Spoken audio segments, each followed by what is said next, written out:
Policymakers around the world are in Washington, D.C. for this year's edition of the spring meetings put together by the International Monetary Fund, the IMF, and the World Bank.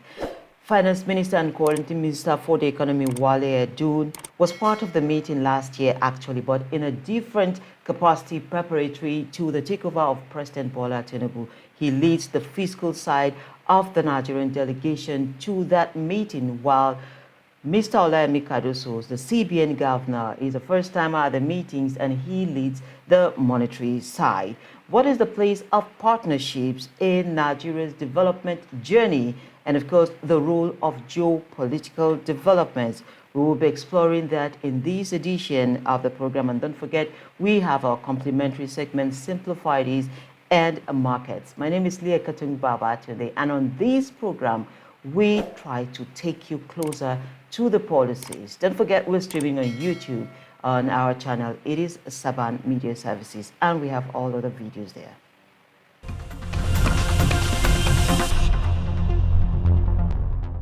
Because global attention is on the spring meetings, we have a recap of sessions that speak directly to you.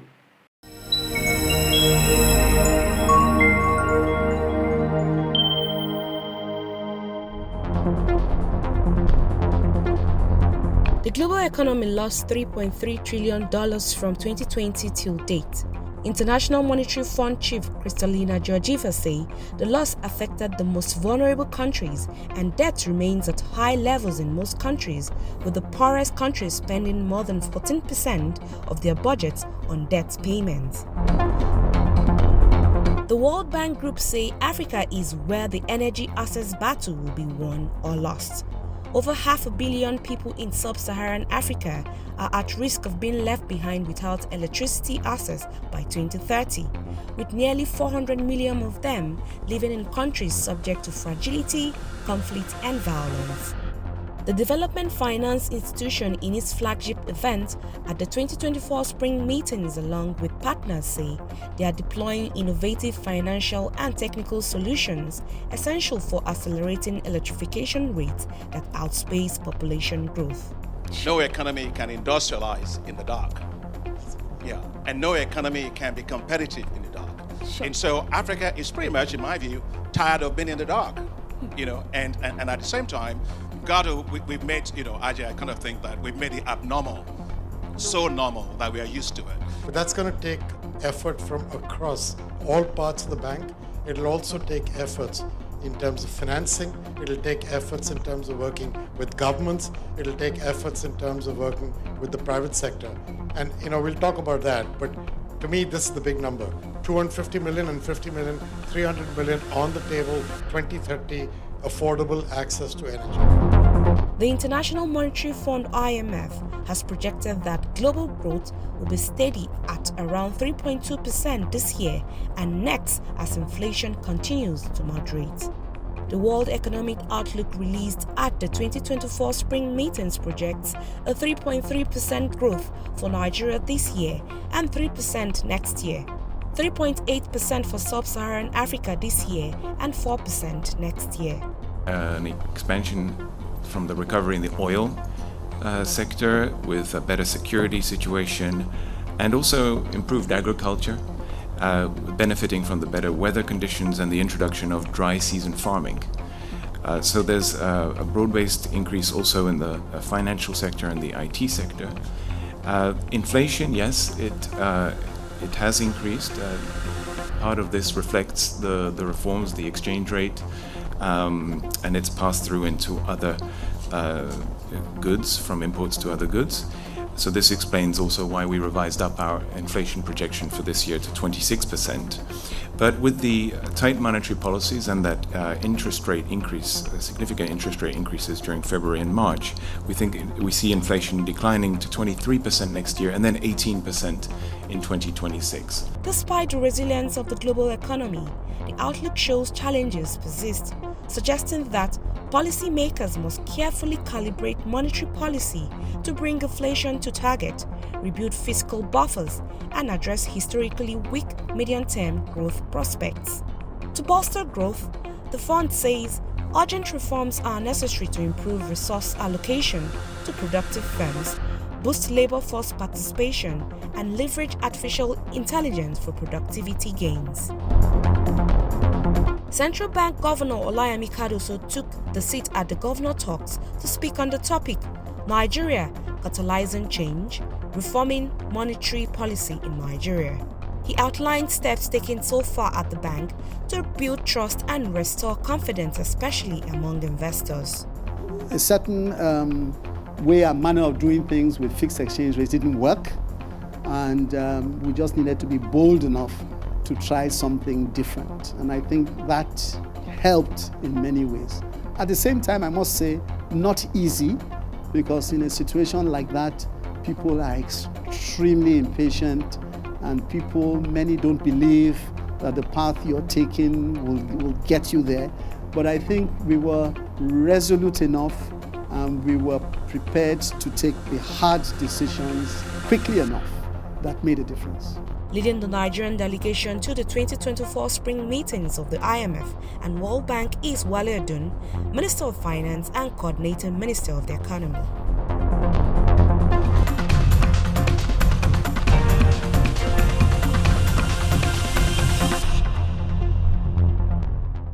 With rising geopolitical tensions, we take a look at Nigeria's trade policy vis-a-vis her productivity.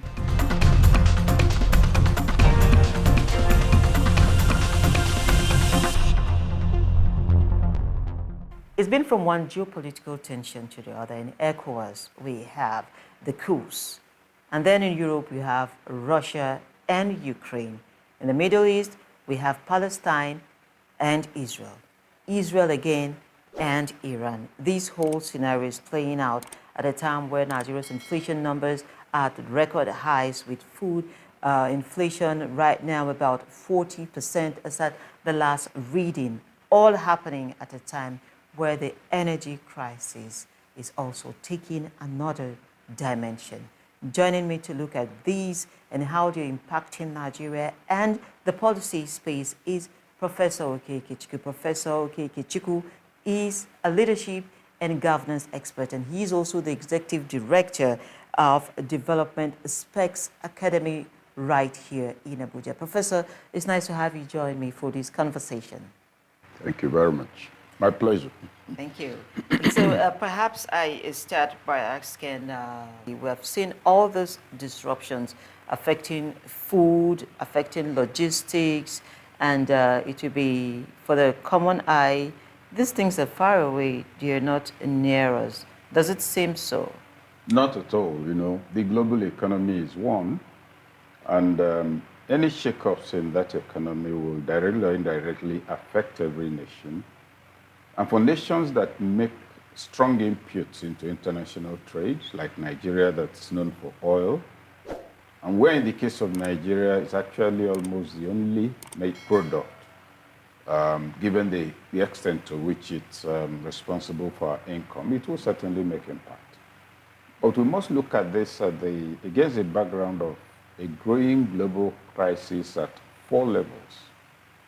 At the level of leadership, there's crisis all over the world, across all countries and across all continents. At the level of governance issues, many things that have been covered up over the years, like the excesses of Europe, the kind of relationship they've been having with Africa, among other things, also being blown up. The events in Mali and the other countries is a reaction to decades of inhuman policies implemented and sustained by France after colonialism. So whichever way you look at it, at the level of values, there's also a crisis, where you find that some nations, because they are stronger militarily and probably economically, think they should also export cultural values. America was on the verge of imposing sanctions on Nigeria when the anti-gay law was passed. So you see that the crisis is not just a question of inflation.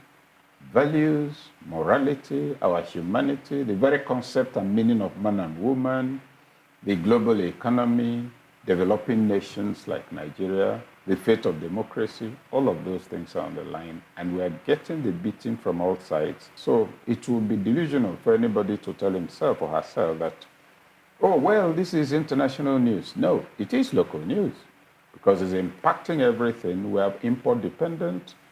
And to that extent, whatever happens to the global economy will affect us, but there's a further complication.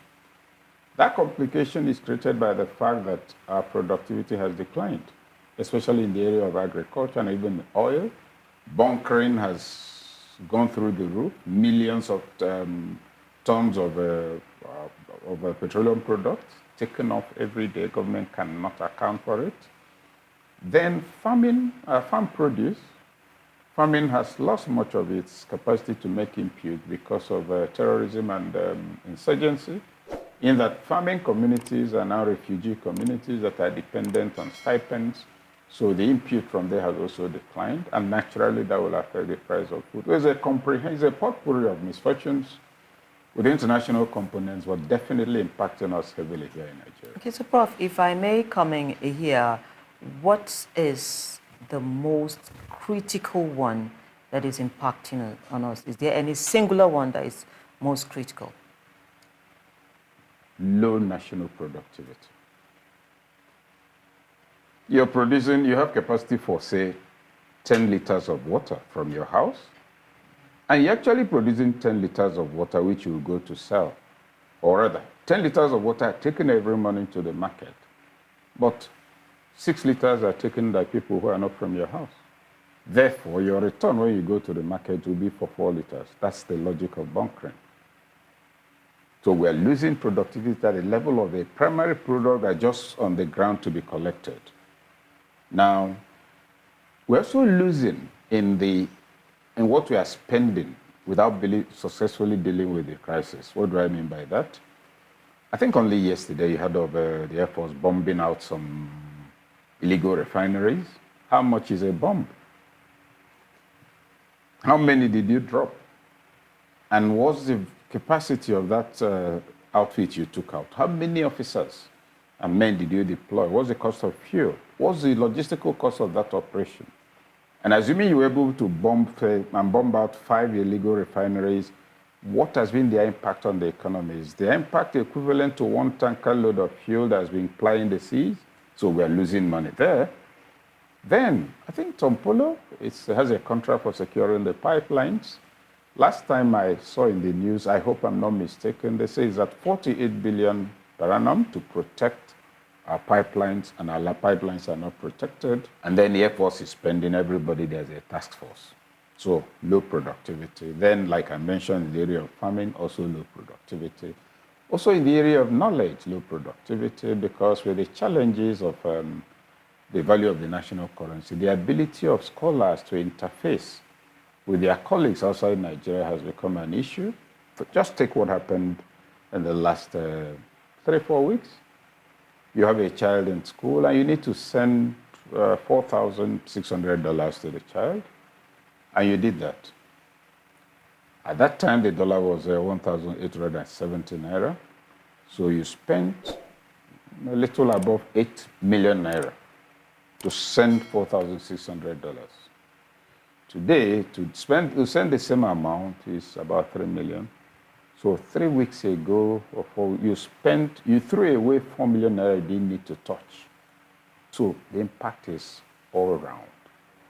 But when we speak of inflation, it reduces public perception of the crisis, as if it's just the price of garri in the market. No.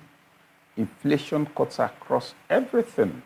The cost of going to government operations, the cost of the business you're doing here. You have to spend more on fuel, you have to spend more on power, etc. And there's then the transferred cost also of any service provider. No matter how poor a person is, the person must use salt. The price of salt has gone up. So if you say, oh, I don't have money, I don't want to buy meat or chicken, that's for big men, I'll just buy my food and eat. You must have salt. I'm breaking it down to that, as low as that. So if we're going to narrow it down now to the issues around security that you have mentioned, what can, not just Nigeria now, because the entire ECOWAS is having these kinds of crises, what should be the approach? Well, for me, ECOWAS is, they say it's a toothless bulldog. I'm not even convinced it's a dog. before we talk about whether it has teeth. Let's begin from Nigeria before we go to ECOWAS. What should we do about security? Every community is made up of individuals. In every village, if a stranger enters the village, it's easy to know. The question to ask is, how come unknown persons can penetrate communities today, become resident there, carry out criminal activities, and the police is not getting a report? DSS apparently is also not getting a report. Except the civilian population wakes up to the fact that it must help the military and the security agencies with intelligence. For so long will what we have today be there. Recall that when Nasir El-Rufai was governor in Kaduna State, I think there was an instance where freshly installed solar lamps were vandalized. Simple solution. He told the traditional rulers, if within this so and so length of time, those things are not returned or recovered, all of you will be replaced as traditional rulers. Everything was returned. Yes, community policing is at the level of institutionalization. But when the people cannot manage themselves consciously, something is wrong. That's why when Peter Obi was governor in Anambra State, he met a massive security vote led by his predecessor. First of all, he cut it dramatically. Then he took that money and went to the 177 communities in the state and said, listen, you know yourselves, I don't live here, I can't come here to police you. Police is important, but you set up means of taking care of yourselves. So he deployed, first of all, he got all of them patrols. He deployed the money to the communities. Crime evaporated during his tenure. If you're in Ikoyi, you're living in Asorok, that's easier to reference. And you go and sign an agreement with people who are living in Kotakwashi, Zamfara, on free movement. You sign with people who are living under the bridge in Onitsha, Iweka. You sign with Ojo Labour Boys and the people in Makoko. There's free movement, you know we're all Nigerians. And they come to sleep in your lawn. Say, oh God, look at the lawn, it's nice. I mean, you're not using it, you're living in the main house. How would you feel? Nigeria has gotten itself into a grand mess because it's managing nations that are, in my view, right or wrong, are not making enough investment into the regional body. And also a regional body that France has a duty to consistently undermine because Nigeria is a challenge to France. There are only 4 West Africa, 4 English-speaking countries. The rest are French-speaking. They're held by the neck by France. Mali, go and check Mali's gold reserve. Mali is a gold mining country. Whether its gold reserve is up to 20% of France's gold reserve. Does France have gold? X percentage of all their country earnings must go to the French bank, etc. So regional integration has been pursued at the risk of national rationality. Who are you integrating with? You can speak of regional cooperation, moderated regional cooperation, but integration. That's why I can carry my cattle from Senegal and come. That's why you can speak of, you see, and you see our Fulani brothers being demonized wrongly. Yes, those carrying the cattle are Fulani, but the behavior of our Fulani cattle raiders is different from the marauders who come from outside our shores. So you find that a complex situation has arisen, where even at the level of national leadership, a certain form of myopia has come in, whereby I say, no, leave them. They are doing their business. If you're from the south, don't disturb them. Ask yourself, who are the major casualties of the activities of, what do you call it? Herdsmen, terrorists, insurgents? It's the north. The region does not have the capacity to sustain any strong front. And the reasons are obvious. There's a multinational joint task force comprising 4 countries, Nigeria, Chad, Cameroon, and Niger, fighting an insurgency in the northeast. It hasn't achieved anything, with all due respect. Then you had the Mali situation, and Burkina Faso and Niger. Burkina and Niger, and then, go and invade them. They were given 2 weeks. And with that ultimatum, it was obvious we lost it. ECOWAS does not have the logistics, the capacity, the enforcement template Can we afford another trade shock? Of course, we'll survive it. But in the instant case, it won't be anything so calamitous because we've been living through a series of shocks. And what trade shock are we going to expect? It's already happening. The fluctuations are debilitating. Businesses are being damaged. Businesses are being shut down. All of this is happening. What you find is that what has gone up is people's ability to cope and not improvement in the circumstance. The Naira moved from 800 and something to double that figure, to triple that figure within a space of 7 months. The world didn't come to an end, but some businesses came to an end. The rest of the world is actually also facing different, varying degrees of everything we are facing here, including the value of their currency. Then it means that the issue is not a Nigerian issue, but it has a Nigerian factor. Nigerian leadership must watch the things that are making. Why is it that other nations, their people still don't feel the way most Nigerians feel? If in the midst of all of this, you can budget over 10 billion for the hospital, members of the National Assembly, you can budget 13 billion plus for car park,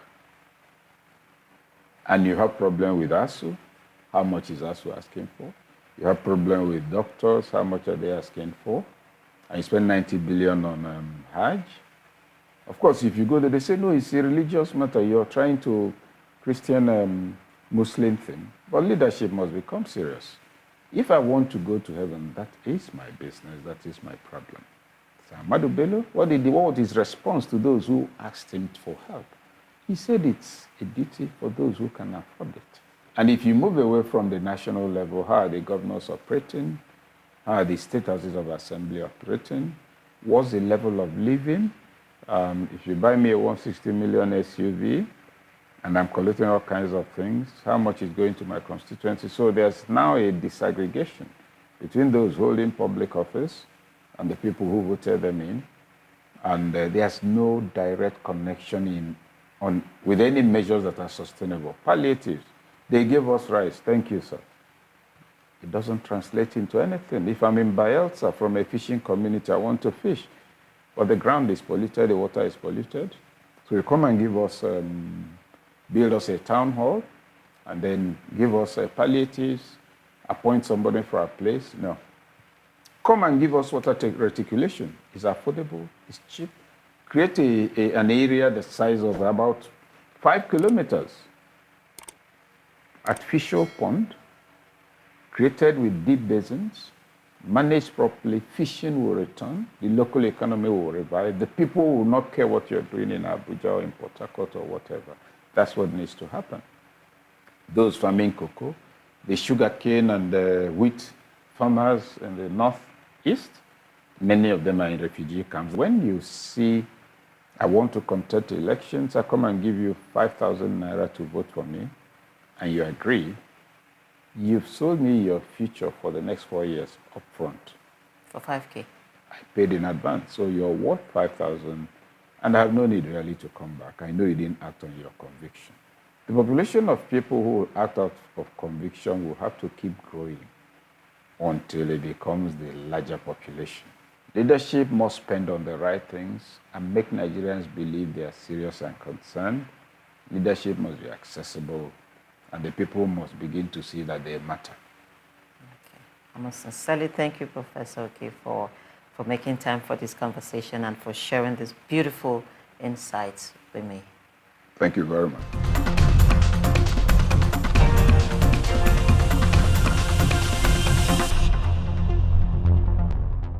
Again, the national grid collapsed this week.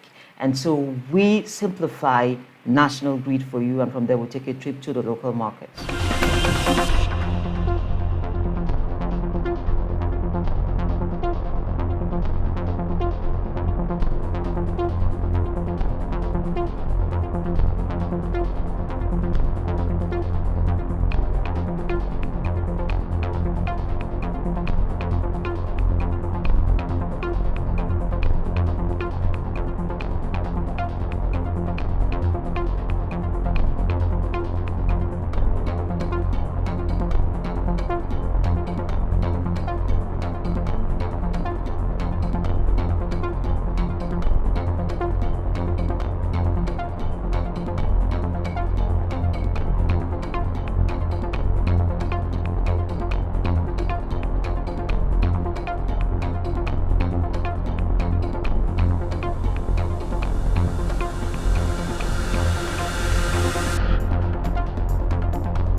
Of course, it is delightful to note that food prices are beginning to decline. For more on rates, do log on to our sister website. It is www.marketniger.tv. We have all the details for you there. Until we come your way again, same time next week, do well to subscribe to our channel. It is Saban Media Services on YouTube, and as well as follow us on all our social media platforms. Send in your comments, questions, and suggestions because we value them to serve you better. From this end, I say, God bless Nigeria and have a beautiful weekend.